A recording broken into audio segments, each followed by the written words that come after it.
ಈ ಪಾಪಿ ಸರ್ಕಾರ ಬಂದು 2.5 ವರ್ಷ ಆಯ್ತು. ಏನ 3 ತಿಂಗಳ ಹಿಂದೆ ನಮ್ ಸರ್ಕಾರ ಬಂತು, 6 ತಿಂಗಳ ಹಿಂದೆ ನಮ್ ಸರ್ಕಾರ ಬಂತು, ಬಿಜೆಪಿ ಅವ್ರು ಮುಚ್ಚಿಲ್ಲ ಅಂದ್ರೆ ಸರಿ. 2.5 ವರ್ಷ ಆದ್ಮೇಲೂ ಕೂಡ ಬಿಜೆಪಿ ಸರ್ಕಾರ ಗುಂಡಿ ಮುಚ್ಚಿಲ್ಲ ಅಂತ ಹೇಳ್ತಿರಲ್ಲ. ಅದು ಗುಂಡಿ ಮುಚ್ಚೋದು ಟೆಂಪರರಿ ಅಷ್ಟೇ, ಪರ್ಮನೆಂಟ್ ಗಲ್ಲ ಗುಂಡಿ ಮುಚ್ಚೋದು. ಇವತ್ತು ಇಡೀ ಕಾಂಗ್ರೆಸ್ ಸರ್ಕಾರ ರಸ್ತೆಗಳ ಗುಂಡಿಯಲ್ಲಿ ಮುಳುಗೋಗ್ಬಿಟ್ಟಿದೆ.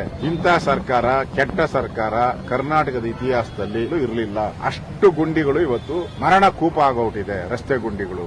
ಇದನ್ನ ಜವಾಬ್ದಾರಿಯನ್ನ ತೆಗೆದುಕೊಂಡು ಬೆಂಗಳೂರು ಒಂದೇ ಅಲ್ಲ, ಇಡೀ ರಾಜ್ಯದಲ್ಲಿ ಸಮರೋಪಾದಿಯಲ್ಲಿ ಕೆಲಸ ಮಾಡಬೇಕಾಯ್ತು. ಯಾರು ಮಾಡ್ತಾ ಇಲ್ಲ. ಯಾವ ಮಂತ್ರಿನೂ ಯಾವ ಜಿಲ್ಲೆಗೆ ಹೋಗಿ ಎಲ್ಲಿ ರಸ್ತೆ ಗುಂಡಿ ಬುದ್ಧಿ ಮುಚ್ಚಿದೆ ಒಂದ್ ಸಭೆನೂ ಕೂಡ ಮಾಡಿಲ್ಲ, ಹಣನೂ ಬಿಡುಗಡೆ ಮಾಡಿಲ್ಲ. ಈಗ ಬೆಂಗಳೂರಲ್ಲಿ ನೀವು ಗುಂಡಿ ಮುಚ್ಚೋದಕ್ಕೆ ಹಣ ಬಿಡುಗಡೆ ಮಾಡಿದ್ದೀನಿ ಅಂತ ಪದೇ ಪದೇ ಹೇಳ್ತಾನೆ ಇದ್ದೀರಾ. ಈಗ ನಿಮ್ ಲೆಕ್ಕದಲ್ಲಿ 5,000 ಕೋಟಿ ಈಗಾಗಲೇ ರಸ್ತೆಯ ಡಾಂಬರೀಕರಣಕ್ಕೆ ಕೊಟ್ಟಿದ್ದೀನಿ ಅಂತೀರಿ. ನೀವು 5,000 ಕೋಟಿ ಡಾಂಬರೀಕರಣ ಮಾಡಿದ್ರೆ ರಸ್ತೆಗಳು ಯಾಕೆ ಗುಂಡಿಗಳು ಬೀಳ್ತಾ ಇದ್ವು? ಇಲ್ಲ ನೀವು ಕಳಪೆ ಕಾಮಗಾರಿ ಮಾಡಿದ್ದೀರಾ ಅಂತ.